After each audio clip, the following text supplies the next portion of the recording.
Գյուրջան Կասկադ, ցանկացած համեմատություն մեր օգտին է։ Հարգելի գործընկերներ, հարգելի հայրենակիցներ,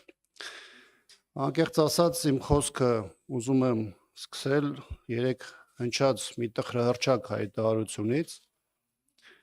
որը վերաբերում էր մասնավորապես այն գյումրեցիներին, իբրև թե այն գյումրեցիներին, ովքեր Արցախը համարել են այնպիսի տարածք, որտեղ իրենց համար ծառայել եղել է խնդրահարույց եւ դրա համար գումարներ են վճարել Արցախում չծառայելու համար։ Հիմա տեսեք, այն որ ԿՊԱ-կան տեխնացուն Գյումրի ընտրություններում հանդես եկող դասական Փաշինյանական էր, նրա գաղափարին, նկարագրին, քաղաքական վարքագծին հատուկ, դա կարծում եմ որևէ մեկի համար նորություն չէր։ Բայց ես ուզում եմ, որ շատ հստակ մենք արձանագրենք, որ Արցախը եւ Արցախի պաշտպանության բանակում ծառայությունը շատ-շատերիս համար եղել է մշտապես հպարտություն եւ շատ-շատերս մեր ծառայությունը Արցախի պաշտպանության բանակում տարել ենք պատվով եւ այսօր էլ այդ ամենը, այդ հիշողությունները դաջված են մեր բոլորի սրտում։ Ես ինքս առաջին իմ մուտքը Արցախի պաշտպանության բանակում ունեցել եմ 2006 թվականին, երբ որ ծառայության եմ նախանցել Հայկազովում տեղակայված ուսումնական զորամասում, այնուհետև 1.5 տարի իմ ծառայությունը տարել եմ Մադաղիսի եւ Թալիշի հատվածում եւ այդ երկու տարիները ինչպես իմ, այնպես էլ մեր շատ ընկերների, հայրենակիցների համար եղել է մեր կյանքի, մեր կենսագրության լավագույն ժամանակները, ոչ միայն նրա համար, որ մենք մեր ծառայությունը մեր հայրենիքին կամ մեր հայրենիքի Արցախյան հատվածում համարել ենք հպարտություն, այլ այն, որ մենք հնարավորություն ենք ունեցել մեր ծառայությունը ունենալ հատկապես Արցախում։ Ես նաև ուզում եմ նշել, որ ինքս ճանաչում եմ շատ գյումրեցիների պարտադիր ժամկետային ծառայողի կարգավիճակով, պայմանագրային կարգավիճակով, սպաների կարգավիճակով, որոնք այսօր էլ, նրանցի շատերը այսօր էլ ծառայում են զինված ուժերում եւ մշտապես հպարտացել են իրենց կենսագրական այն հատվածով, որոնք իրենց ծառայությունը կրել են Արցախի պաշտպանության բանակում։ Ես կարծում եմ, որ երեք տեղի ունեցած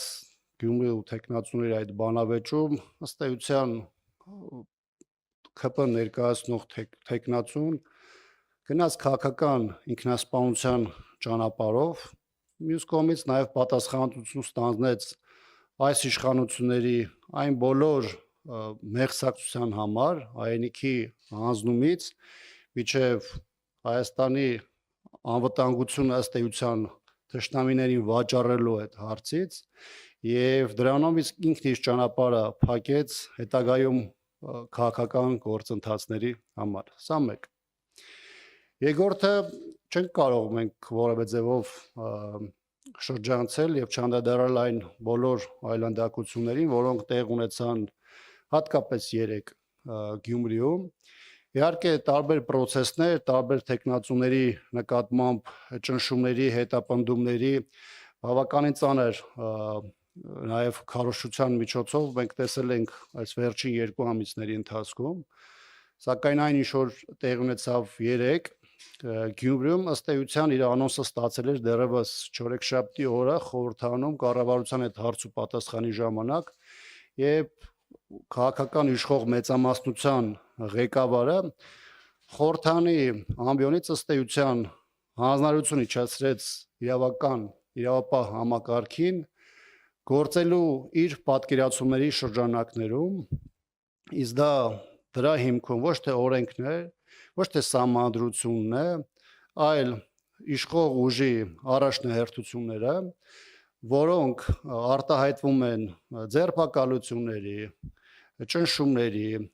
քարոզչական բավականին անթույլատրելի միջոցների կիրառման միջոցով եւ երեք մեր գործընկեր նաեւ Մարտուն Գրիգորյանի ընտանիքի նկատմամբ իրականացված է եւ մեծ առումով Մարտուն Գրիգորյանին նկատմամբ առհասարակ այս օրերին իրականացող այս ողջ process-ը իմ նկարագրած իրադարձությունների շրջանակներում է ցանկացած հատված, ցանկացած դետալային առումով վերցրած ըստ էության ցույց է տալիս, որ իշխանությունը իր համար նպատակ է դրել ամեն գնով վերցնելու Գյումրիում իշխանությունը եւ այդ ճանապարհին որևէ բանի առաջ չի կանգնելու։ Ես չեմ կարող նաեւ չհիշատակել նաեւ երեք տեղ ունեցած մեկ այլ միջադեպ նաեւ մեկ այլ տեխնացու Կարեն Սիմոնյանի եւ նրա շտաբի նկատմամբ, օրեր առաջ Ռուբեն Մխիթարյանի նկատմամբ քնչական տարբեր տարօրինակ զանգերի միջոցով եւ այլն, այնպես որ իշխանությունը Գյումրիում գործում է ճիշտ այնպես, ինչպես իր քաղաքական նկարագիրն ու հետագիծն է եւ ամեն ինչ անելու է բոլոր այդ թվում անթույլատրելի միջոցներով Գյումրիում ունենալ իշխանություն։ Շնորհակալություն։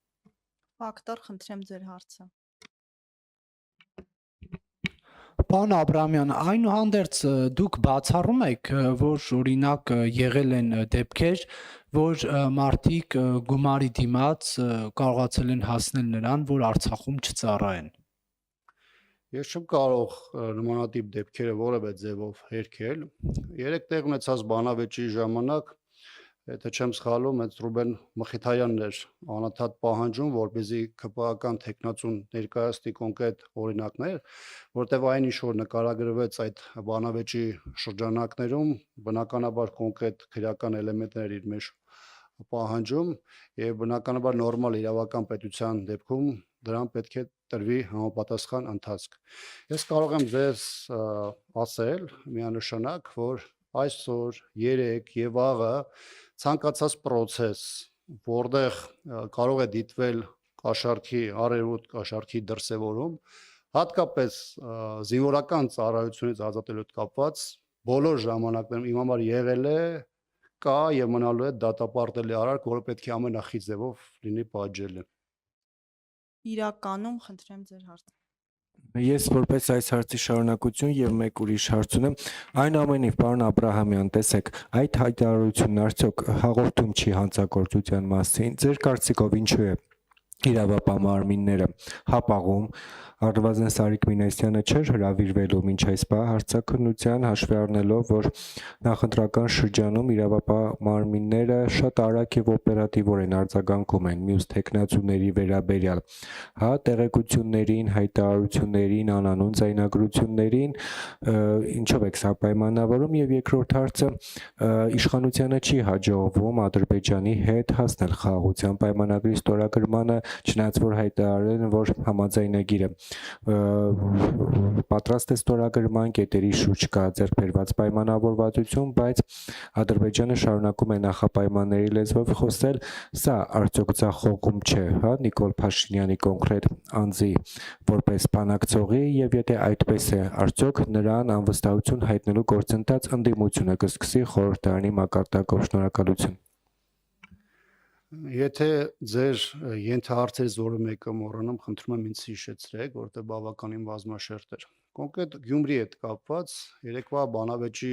ժամանակ ըստ էության բավականին շատ հարցադրումներ հնչեցին, որոնք հաղորդում էին հանցագործության մասին։ Բայց երկու բան այստեղ նախ պետք է առանձնացնել։ Առաջինը, եթե եղել է նման փաստեր, եւ նման փաստեր եղել են նախքին բոլոր ժամանակներում, ապա դրանց հետ կապված պետք է լինեին իրավական process-ներ,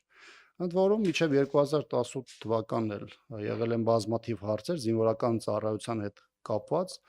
որոնց հետ կապված եղել են իրավական process-ներ, մարդիկ են նստել, տարբեր ժամանակահատվածով ազատազրկման ենթարկվել եւ այլն։ Այսինքն մենք չենք խոսում իդեալական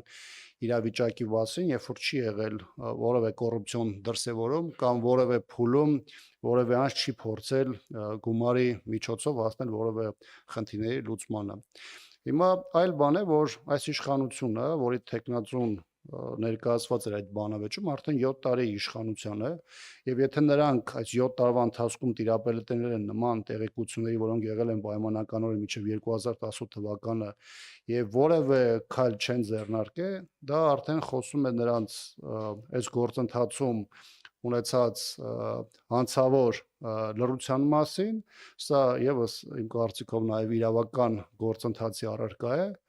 կամ այն հնարավոր փաստերի մասին, որի մասին խոսում էր ԿՊԱ-ական տեխնացուն, ակնհայտորեն ստում էր, որովհետև նրանից պահանջեցին փաստեր, ինչը գոնե այդ բանավեճի ժամանակ չներկայացվեց։